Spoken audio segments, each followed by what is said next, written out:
Standard physics is remarkably precise when mapping the decay of a radioactive atom or calculating the eventual heat death of the universe. Yet it remains entirely silent on the death of the observer. In the standard framework of quantum mechanics, the observer acts as an external, immortal camera. They record the experiment, but they exist outside the equations governing the universe they measure. Early pioneers of quantum thermodynamics attempted to address living systems by defining them strictly by their ability to maintain negative entropy, their capacity to resist physical disorder. This approach bypassed the first-person experience of dying entirely. Because the observer's emergence and disappearance are absent from these standard equations, physics cannot answer what happens to the structural information of a mind when consciousness stops. Treating the observer as an external camera creates a mathematical blind spot. Until we formalize the observer as an active variable, our model of reality remains incomplete. The observer-dependent theory of everything, or ODTOE, resolves this by treating the observer as a constitutive mathematical operator. Reality is the continuous result of this operator actively projecting infinite potential states into sharp, actualized configurations. Within this exact framework, death is not the annihilation of material. It is deactualization, the precise moment the mathematical operator ceases to project.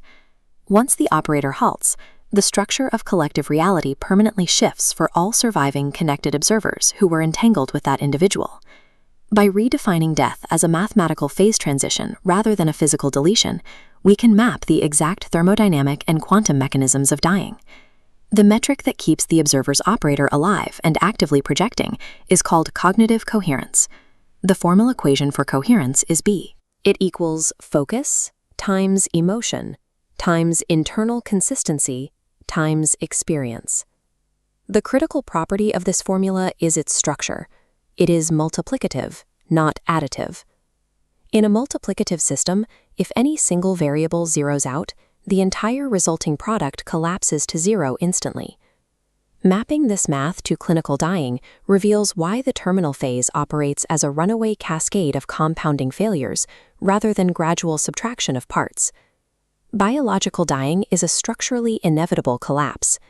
Once a single cognitive vector reaches zero, the observer plunges irreversibly toward deactualization.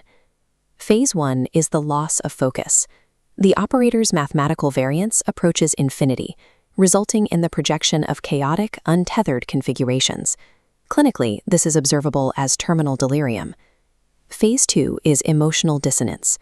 The observer loses their spatial amplitude, severing their ability to emotionally resonate with actualized reality. This emotional flatlining aligns with foundational psychological models of the dying process, where profound apathy emerges as a documented structural necessity of dying. Phase 3 is the zeroing of experience, the scalar grounding component. Its absence severs the observer from past iterations, rendering all present projections completely contextless. Phase 4 is maximal contradiction. Internal subsystems entirely decouple, the integrity multiplier hits zero, and the operator halts. The precise mathematical moment of death occurs when coherence equals zero. The feedback loop breaks, and active observation permanently ceases. When coherence reaches zero and observation stops, a paradox arises. Does the information of the observer's lived experience simply vanish? To answer this, we track the world line. A world line is the unbroken mathematical sequence of all actualized states generated by the observer while alive. Biological death stops the generation of new states. However, the world line itself is an inseparable mathematical object that cannot be deleted from the geometric space of potential states. This directly mirrors the black hole information paradox, stating that physical information can never permanently disappear, even inside a black hole.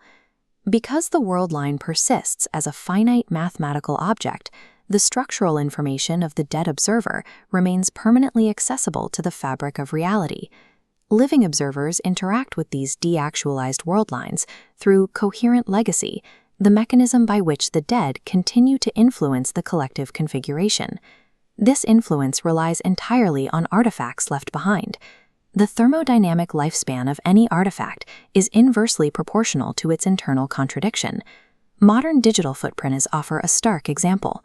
A fragmented social media feed has near zero internal coherence, meaning its thermodynamic lifespan is virtually zero. The alternative is found in highly self-consistent artifacts, like foundational mathematics or ancient philosophy. These works approach a perfect coherence score of 1. These perfectly coherent artifacts act as conduits, allowing the original author's worldline to be actively reactualized by living operators millennia later.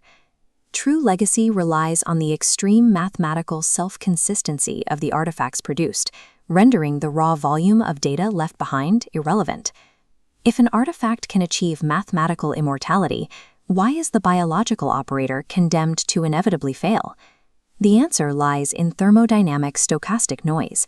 Stochastic noise refers to the random, unpredictable fluctuations that gradually degrade the order of any open system over time. We see this limitation by contrasting a continuous biological phase space, a map of all possible states, against an elementary observer, like a proton. A proton operates in discrete quantum states. Its coherence is structurally locked, forbidding continuous decay. It is functionally immortal. Biological observers exist in continuous phase spaces, where every cellular division and cognitive act introduces micro-perturbations. We observe this theoretical noise in literal biology. The shortening of telomeres, protective caps on our DNA, acts as the physical ticking clock of stochastic noise approaching a critical failure threshold. Absolute biological immortality is a thermodynamic asymptote. It is mathematically impossible for finite beings because it requires infinite information capacity to perfectly suppress this noise. The biological operator must inevitably halt. Yet maximizing the coherence of our creations ensures our worldline remains a permanent resonating structure in the geometry of the universe.